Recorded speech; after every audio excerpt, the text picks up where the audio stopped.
Pramit, but this, the inauguration of the temple in UAE, Mandir Wahi Banayenge, what's the significance of this? What's the larger significance beyond just the temple? Well, I think for Prime Minister Modi has put a lot of emphasis on the Indian diaspora. Yeah.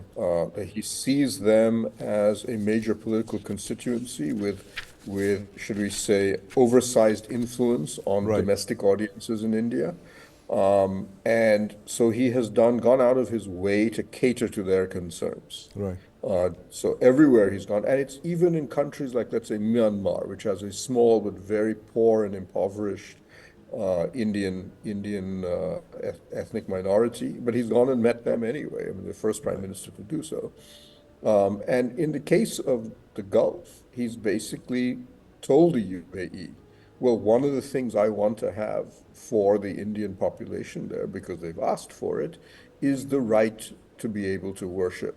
And that has traditionally that's been severe limitations in the Gulf.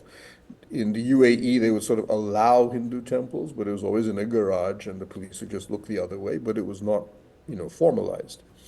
So as part of the new Gulf image that UAE wants to do, but also because of their desire to develop a new relationship with India, he said, this is one of my requests, put this on the table. And UAE have now conceded this. They said, yes, not only do we want that relationship, given where UAE and to some lesser degree Saudi Arabia are going in terms of moving away from stricter Islamic codes, this is acceptable. And UAE desperately wants to become like a new Singapore, if you wish, Right. a sort of place where everybody does business. And all great powers, if you wish, have a stake in the stability of the Gulf, which is their fundamental geopolitical aim. So the temple fits into UAE's requirements, and it fits in perfectly with the prime minister's image and requirements. And so I think that's where that's where the symbolism really arises. I mean, the ultimate goal would be one day to have something like that in Saudi Arabia, but that I think is still a while to go. Right. A temple in Saudi Arabia, Abhijit, is it inconceivable to you, given the fact that you have Prince Mohammed, the reformer prince of Saudi Arabia, who wants to take it kicking and screaming into the 21st century? To be fair, he's not taking it kicking and screaming. Remember, the last time somebody wanted to take it kicking and screaming was King Faisal, and Yes. he got stabbed by his own relative at a darbar. Right. And remember when the founder, Saud himself, wanted to, stop the expansion, his own Ikhwan, his Yes. vanguard revolted against it, and Right. they had to be very brutally crushed. Yes. I think what we did not see was the demographic shifts that have happened out there, where Saudi Arabia is very, very young. They're Yes. very connected thanks to the internet age. They've all grown up in the internet age. Right. They're all connected with the outside world. And the general room for conservatism has come down very, very drastically. Yes. He also had the benefit of MBZ, or rather the UAE Abu Dhabi ruler, template, yes. the Dubai template, if you want to call it that, to go on as a roadmap. The other thing that has also happened out there is they've now moved towards investing heavily in human beings. Yes. And when you come to human investment, when India has such a big a human contribution to both these countries, Yes. that is seen as an absolutely critical part of the workforce. Just to reinforce what Pramit said, I would say Dubai has already become the new Singapore. Singapore's actually, if you go there to Singapore now, it's getting a bit slummy. It's actually a bit dingy. Dubai is a lot Right. posher, if you want to call it that. And also remember, it is now becoming the banking and financial center of the Middle Yes. East, which is very important for financial intelligence and things like that. There are also, unlike Singapore, which is a socialist republic of Singapore, there are no taxes in Dubai. Right. So it's becoming a very, very lucrative model. It is very important for India as well in getting those finances, the inward investment and things routed through there. It becomes even more important in terms of domestic politics. So, what Karthikeya, the point he made was divorcing domestic politics for international politics. We need to remember that in India, we mostly have the Deobandi and Barelvi sects, Yes. which aren't really viewed as, kosher or halal, whatever you want to use the term, by the Arabs. Dubai, the Emiratis, the Saudis, and the Qataris, and things like that, they follow Salafism. And so, the Salafist reforms in itself, which see an Arab interpretation of the Quran as being much more valid than a non-Arab interpretation of the Quran, you will actually see a lot of these interpretations and normative value of Saudi fatwas and things like that start to permeate into India. You find that even within India, there was a big rift between the Shias and the Sunnis. Yes. The Shias were at the absolute top of the income ladder. The Sunnis were at the absolute bottom of the income ladder. And you have Shia sects like the Aga Khanis, the Boras and things like that, who are extremely progressive. The Sayyidina actually asked his supporters to come out and vote for the BJP. The Aga Khan has absolutely zero problems with the BJP. And you will slowly, as our own domestic empowerment of the average Sunni individual, as opposed to the Qawm as a whole, starts taking shape, the better education, better access to facilities, combined with this sort of benevolent interpretations of Salafism that are coming in from the Gulf, will have a very, very significant long-term impact on India's domestic political scene in the near future. Yeah, interesting, isn't it, Karthikeya? This thing, the points that Abhijit mentioned, the fact about religion and the influences that are going to come in from Saudi Arabia. Do you actually see that happening? Two-way traffic?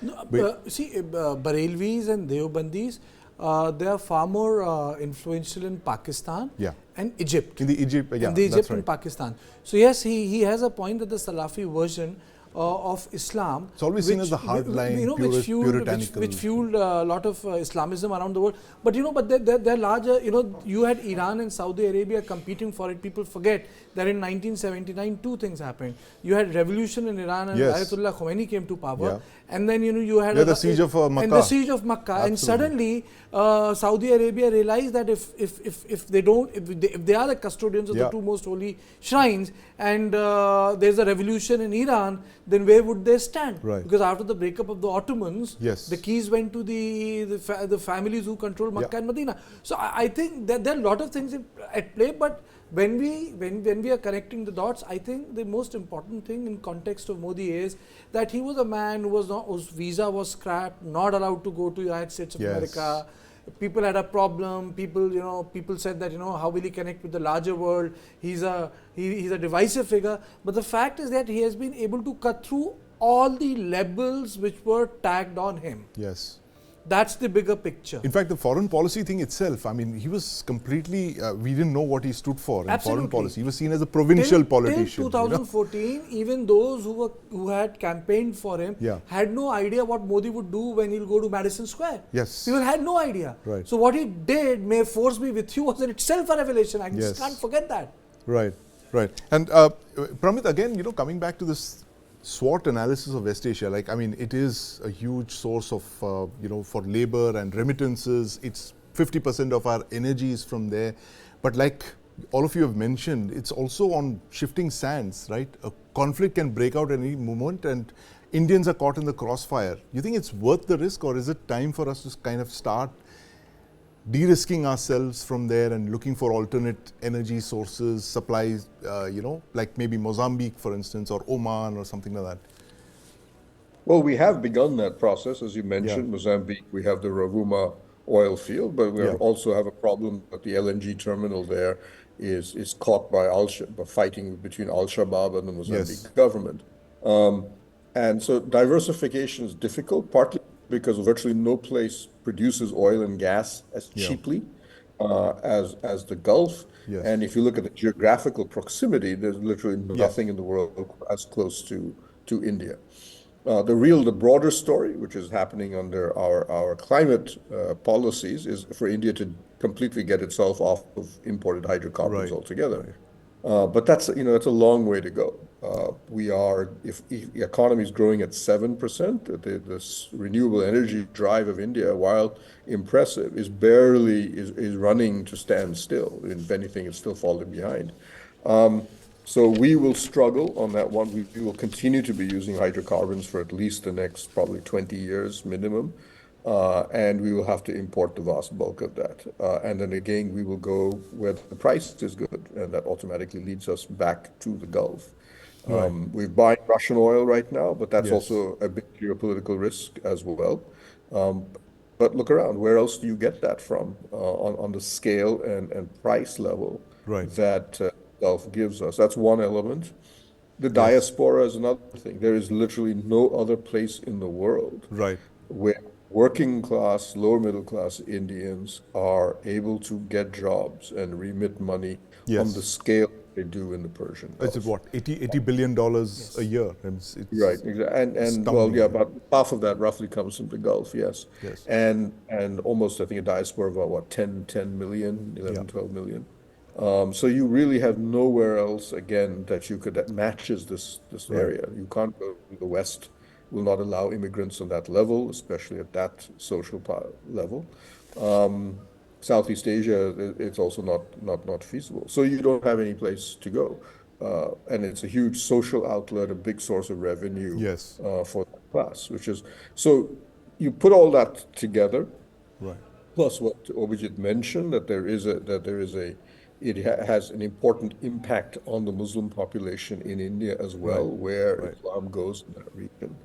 It's very hard to see how India breaks off its interests in that area. So, which is Yeah. why you come into the question of if India's interests in the Gulf are so strong and are likely to continue to be Yeah. strong for a few more decades, does India then have to come to the decision, as the Americans did in the 1950s, also with Yes. reluctance, we have to be involved in Right. helping maintain stability in the Gulf?